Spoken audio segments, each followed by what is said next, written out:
नमस्कार। हम सभी पर महाराज जी का आशीर्वाद और बजरंगबली जी की कृपा सदैव बनी रहे। आज के इस अंक में हम आपको कर्मों का एक ऐसा खेल बताने वाले हैं जो यदि आप समझ जाएंगे तो अपने कर्म और अपना भाग्य आप स्वयं संभाल पाएंगे। रामायण, महाभारत और गीता, इन सभी में यही एक सत्य बताया गया है और इसी सत्य को राम, अर्जुन और कृष्ण ने समझा था, जिसके कारण वो भगवान राम, अर्जुन और श्री कृष्ण बने। और आज इसी सत्य को अगर आप समझ लेते हैं तो अपने कर्म और अपना भाग्य आप स्वयं लिख सकते हैं। तो चलिए वीडियो की शुरुआत करते हैं। सबसे पहले कर्म को समझते हैं। हम कई जन्मों से जो कर्म करते आ रहे हैं वो कहलाते हैं संचित कर्म, जो हम पिछले कई जन्मों से इकट्ठा करते आए हैं, क्योंकि हम इस जन्म से पहले कितने और योनियों में जन्मे होंगे ये हमें तो पता नहीं है, और कितने कर्म इकट्ठा किए होंगे वो भी हम नहीं जानते। तो वो सारे कर्म जो हम पिछले सारे जन्मों में इकट्ठा करते आए हैं उसे संचित कर्म कहते हैं। और जो यमराज हैं वो हमारे इन्हीं संचित कर्मों को देखते हैं और सोचते हैं कि तुमने कुछ अच्छे कर्म किए हैं लेकिन कुछ बुरे कर्म भी किए हैं, और अब बुरे कर्मों की भरपाई करने के लिए तुम्हें धरती पर जाना पड़ेगा। लेकिन तुमने अच्छे कर्म भी किए हैं तो मैं तुम्हें मनुष्य बनाकर भेजता हूँ। तो संचित कर्म में से जो कुछ कर्म आपको इस जीवन में भरपाई करने के लिए यमराज देते हैं, और जो कर्म आपको भरपाई करने के लिए यमराज देते हैं उन्हें कहते हैं प्रारब्ध कर्म। तो यमराज जो होते हैं वो मान लीजिए एक कर्म देकर आपको धरती पर भेज दिए। एक साथ बहुत सारे कर्म नहीं देते हैं, एक ही कर्म देते हैं। अगर एक साथ सारे कर्म दे देंगे तो हम यहीं जल के मर जाएंगे। आप सोचिए आपके जीवन में अभी कर्म कितने सारे हैं, इसलिए कभी ऊपर कभी नीचे आपका जीवन होता रहता है, तब भी हम दुखी हैं। अगर ये सारे कर्म यमराज एक साथ ही एक ही दिन में हमें दे देते तो क्या होता? तो मृत्यु जो है ना वो ऐसे ही निर्धारित होती है, नेचुरल डेथ जिसे हम कहते हैं। कुछ लोग 80 साल जीते हैं, कुछ लोग 100 साल जीते हैं, तो उसका निर्णय इसी प्रारब्ध कर्म के आधार पर होता है। जब तक यमराज आपको कर्म देते रहेंगे तब तक आप जीवित रहेंगे। जिस दिन प्रारब्ध कर्म समाप्त हो जाएंगे उसी दिन मृत्यु हो जाती है, नेचुरल डेथ। तो अब यहाँ हम जीवन लेकर धरती पर आए हैं। क्यों? क्योंकि हमारे कर्म हैं। बिना कर्म के तो हम आते ही नहीं धरती पर, हमें मुक्ति मिल गई होती। तो ये जो नया जीवन हमें प्राप्त हुआ है इसके साथ हमें प्रारब्ध कर्म भी मिला है। आगे और भी बहुत सारे प्रारब्ध कर्म आएंगे, लेकिन सबसे पहला प्रारब्ध कर्म जो हम लेकर आते हैं वो इस बात का निर्णय करता है कि हमारा जन्म किस स्थान पर होगा, किस परिवार में होगा, किन परिस्थितियों में होगा। तो ये जो बातें हैं, ये जो परिस्थितियां हैं, ये हमारे पिछले जन्मों के जो कर्म होते हैं उनसे निर्धारित होते हैं। यानी कि आप अपना एक प्रारब्ध कर्म लेकर आए जिससे कि ये आप एक परिवार में, एक परिस्थिति में आप जन्म ले लेते हैं जो कि आपके हाथ में नहीं होता है। अब आप समझिए, जैसे कि अगर आप एक तामसिक जगह पर जन्म ले लेते हैं जहाँ लड़ाई झगड़े रहते हैं, तामसिक वातावरण रहता है, तो उसके कारण आपका जो स्वभाव बनेगा वो भी लड़ाई झगड़े वाला ही बनेगा और आपका एक तामसिक व्यक्तित्व बन जाएगा। और फिर उसी स्वभाव के अनुसार, उसी व्यक्तित्व के अनुसार आपका जीवन ऊपर नीचे चलता रहेगा। यमराज प्रारब्ध कर्म आपको देते जाएंगे, और चूंकि आप तामसिक हैं तो आप हर पल उसी के हिसाब से लोगों का बुरा सोचते जाएंगे और उसी अनुसार आप कर्म करते जाएंगे। और ऐसा नहीं है कि इसमें आपकी कोई गलती है, यही तो आपका भाग्य है। आपका पहला कर्म आपको एक ऐसी जगह ले आया जो आपके हाथ में था ही नहीं, इसलिए जो भी कर्म आपसे स्वभाववश हुए, जो आपके हाथ में नहीं थे, वो आपके द्वारा होने ही थे।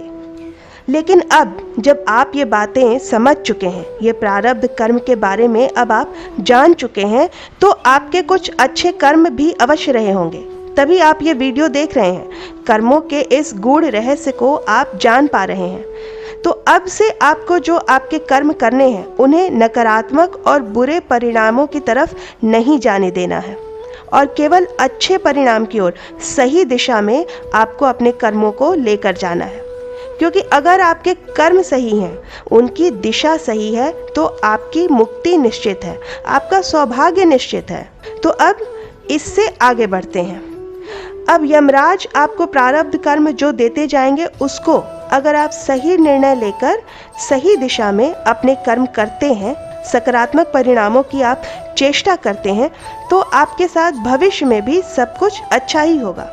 क्योंकि ये हमारे, देखिए, पूर्वज भी यही बात कह गए कि अच्छा करोगे तो अच्छा ही मिलेगा और बुरा करोगे तो बुरा ही मिलेगा।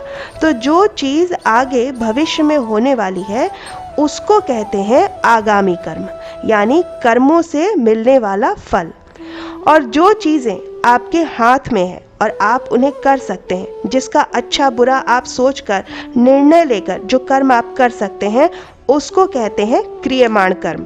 अभी तक जो आप कर चुके हैं वो आपके प्रारब्ध कर्म थे, आपका प्रारब्ध था, वो आपके हाथ में नहीं था, वो होना ही था, वो आप बदल नहीं सकते थे। और जो भी उसके परिणाम आपके जीवन में आएंगे, आपको उन्हें स्वीकार करना ही होगा और आप उन्हें स्वीकार कर लीजिएगा, सब कुछ ठीक हो जाएगा। पर अब आज के इस अंक को सुनने के बाद आपके हाथ में आपके क्रियमाण कर्म हैं, जिन्हें आप सोच समझकर अच्छा बुरा विचार करके कर सकते हैं। तो आने वाले भविष्य में भी बहुत सारी चीज़ें आपके हाथ में ही होंगी, आपका भाग्य आपके हाथ में होगा। आप सोच कर विचार कर अपना कर्म करें कि आप जो भी कर्म करने जा रहे हैं, जो भी आपका कर्म होगा, वो आपके आने वाले भविष्य की स्याही है। आज का किया हुआ आपका ये कर्म ही आपके आने वाले भाग्य को निर्धारित करेगा, आने वाले भविष्य को निर्धारित करेगा। सकारात्मक कर्म सकारात्मक परिणाम ही लाएगा और नकारात्मक कर्म दुर्भाग्य ही लिखेगा आपका। इसलिए किसी भी कर्म को करने से पहले बुद्धि का प्रयोग करें। बुद्धि ही अच्छे बुरे की पहचान कराता है और हमें सही दिशा दिखाता है।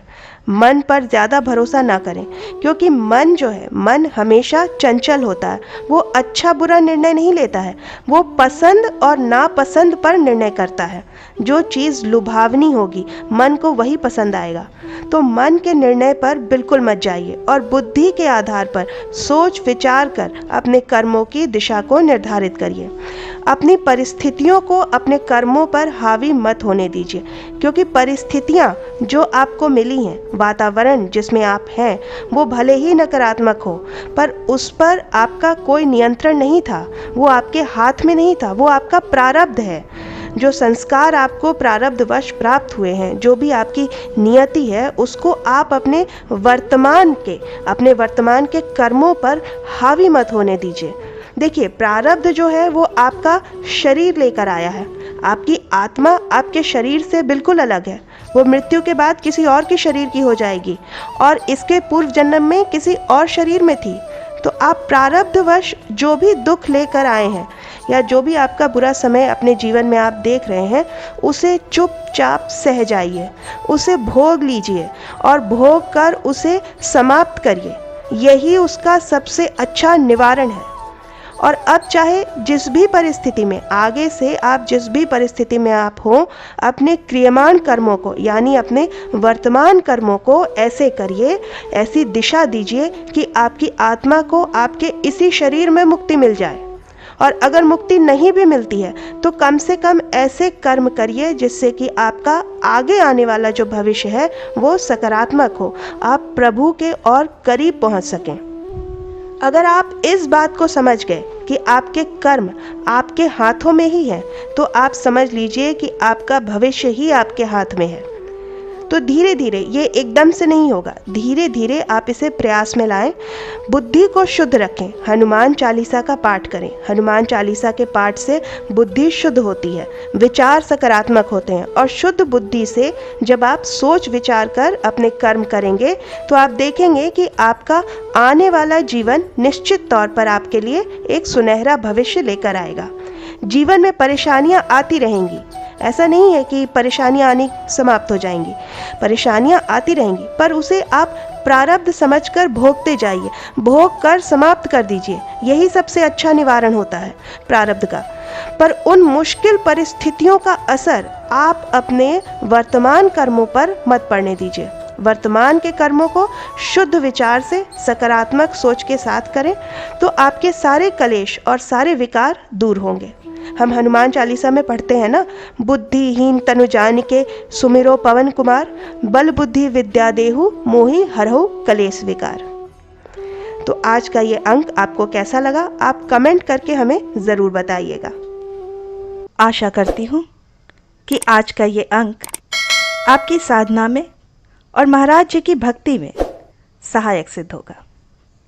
इसी प्रार्थना के साथ मिलते हैं अगले अंक में। तब तक के लिए जय बाबा की।